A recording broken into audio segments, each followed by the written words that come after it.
Le Grand Matin Sud Radio, 7h-9h, Jean-Jacques Bourdin. Nous sommes avec Thierry Tribier, qui est agriculteur en Dordogne, à Pleinefage. La ferme de Pleinefage à Paulin, en Dordogne, précisément. Thierry, bonjour. Je me permets de vous appeler Thierry ? Oui, bonjour, il n'y a pas de souci. Allez, Jean-Jacques, bonjour. Bon, Paulin, c'est bien ça, je ne me trompe pas, Thierry. Oui, Paulin, on est à 20 km de Sarlat, si ça vous dit voilà, un petit peu. Bah oui, je vois très bien, et c'est tellement beau par là, tellement beau.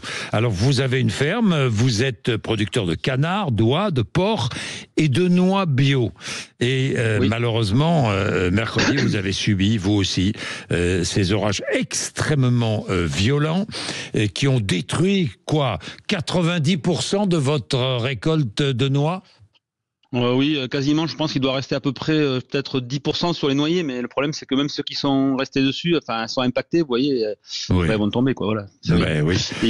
En plus, il y a des noyers arrachés, c'est un peu compliqué, Oui, c'était magnifique, vous avez travaillé dur pour que la récolte soit belle, elle devait être belle, et il y aura une toute petite récolte de noix cette année, Thierry.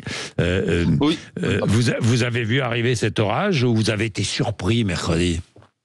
On a été très surpris parce qu'en fait, oui, c'était un peu couvert, il y a eu un peu de vent et puis c'est arrivé, mais d'un coup, c'était comme une tornade. En fait, je pense qu'on était au cœur du réacteur, je sais pas, mais c'est une bande qui est passée, ça a duré un quart d'heure de déluge. D'ailleurs, la petite commune à côté de chez nous, la Nadaillac, a été complètement dévastée. En fait, les toits, il n'y a plus rien. C'est incroyable. Nous, personnellement, on n'a jamais vu ça. Jamais. Oui. Thierry, c'est fatigant, hein, quand on est agriculteur comme ça, de voir tout son travail détruit en quelques minutes. C'est fatigant parce que les risques sont de plus en plus fréquents aujourd'hui. Oui, c'est c'est pour vous dire que l'année dernière, la récolte a déjà été piètre parce qu'on a eu le gel. On a eu le dernier jour d'essai de glace et du coup la récolte était à peu près de 20% ou 30% et cette année ça va être pareil, la même 2 ans de suite C'est compliqué Oui, c'est compliqué. Allez-y, qu'est-ce que vous vouliez dire ? Non, mais c'est un métier compliqué en fait parce que on dépend vraiment de la nature. Après, alors des gens disent oui, mais il y a des assurances. Oui, mais les assurances, c'est vraiment hors de prix Par exemple, nous pour 30 hectares de noyers, ça coûte 15 000 €. Et puis c'est basé sur les années précédentes. Donc vous voyez, si vous avez des années qui sont mauvaises avant, l'assurance vous sert quasiment à rien parce qu'en fait vous allez toucher rien 15 000 € d'assurance pour 30 hectares de noyers. C'est ça, exactement. C'est considérable. Mais Thierry, j'ai plein de questions à vous poser, Thierry. Bon, vous faites aussi, je le disais, vous élevez des canards, des oies, des porcs. Hein, heureusement que vous êtes multiculture et multi-élevage. Oui, mais en fait, c'est ça. Alors, il y a beaucoup de gens qui disent oui, la multiculture, ça aide. Oui, c'est bien, mais il y a toujours quelque chose qui ne va pas. Oui, on a eu la grippe aviaire, par exemple. Alors, il y a eu la grippe aviaire pendant 2 ans. Après, le porc, ça n'a pas marché pendant 4 ans. Nous, on a 4 enfants, par exemple. J'ai tout fait pour qu'ils restent pas chez nous parce que je me dis, ils méritent pas ça. Il faut qu'ils aillent travailler, faire autre chose, mais pas agriculteurs. Pas agriculteurs. Ils ne seront pas agriculteurs, Thierry. Non, moi déjà, j'en avais marre un petit peu déjà. Alors eux, j'imagine s'ils reprenaient derrière. Je sais pas. Mais vous avez quel âge, Thierry ? Vous avez quel âge ? 55. 55, oui, c'est l'âge où on commence à réfléchir à ce qu'on va faire plus tard, hein, ce qu'on va faire. Oui, et puis si on va transmettre ou pas transmettre, évidemment. Oui, alors j'ai encore mon frère qui est avec nous sur l'exploitation et ma belle-sœur qui sont encore là et ils sont un peu plus jeunes, donc ils vont continuer encore, il n'y a pas de souci. Mais c'est vrai qu'on a...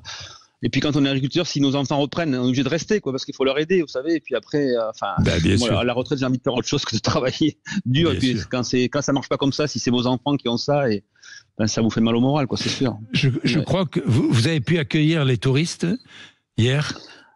Ouais, hier on les a accueillis, mais c'est pareil. L'abri de piscine était tout percé, la piscine était pleine de feuilles. Ça c'est pas très grave, mais il a fallu tout nettoyer pour les recevoir dans des bonnes conditions, même si c'est pas très des bonnes conditions, mais il y avait plus de volets aux fenêtres. C'est un peu compliqué, mais bon, ils ont été très gentils, ils sont très compréhensifs, ils sont pas non plus, Ils voient bien que c'est pas notre faute. Et le camion du marché était préservé, j'ai vu. Ouais, on a un bâtiment qui s'est arraché aussi, le vent est rentré d'un côté, ça a soulevé le bâtiment et il est retombé sur notre hangar de camion en fait. Avec des tracteurs, on a réussi à soulever le bâtiment et à sortir les véhicules de dessous, voilà. Voilà, avec maintenant la canicule qui arrive, hein, Thierry ? Oui, je crois que c'est 40 degrés dans la semaine, voilà. Je crois, oui, c'est pas mal. Voilà, vous allez passer maintenant à la canicule. Et après la canicule, qu'est-ce qui va se produire? Des orages. C'est sûr. Voilà, c'est ça. C'est malheureusement, c'est sûr. Hein, c'est malheureusement avec des phénomènes climatiques qui ne sont pas nouveaux, mais qui sont plus forts qu'avant. C'est la grande différence, elle est là. Oui, parce qu'en fait, je vois des commentaires sur les réseaux, ils disent que les orages, ça a toujours existé. Oui, ça a toujours existé. Des orages, on en a toujours eu. Évidemment. Mais qui dévastent comme ça maintenant tout, ça, on n'a jamais vu. Par exemple, la ville de Nadaillac à côté, c'est un joli village, tout en ardoise, mais il n'y a plus une ardoise sur les toits, quoi. C'est comme si c'était tombé des boules de pétanque partout, quoi. En fait, ça, c'était pas comme ça avant, quoi. C'est sûr. Évidemment. Merci beaucoup, Thierry. Hein. Merci d'avoir été avec nous et bon courage. Bonne journée à vous, au revoir. Allez, bonne journée. Il est quelle heure? 7h19 avec vous, Laurie Leclerc, le rappel des titres de l'actualité.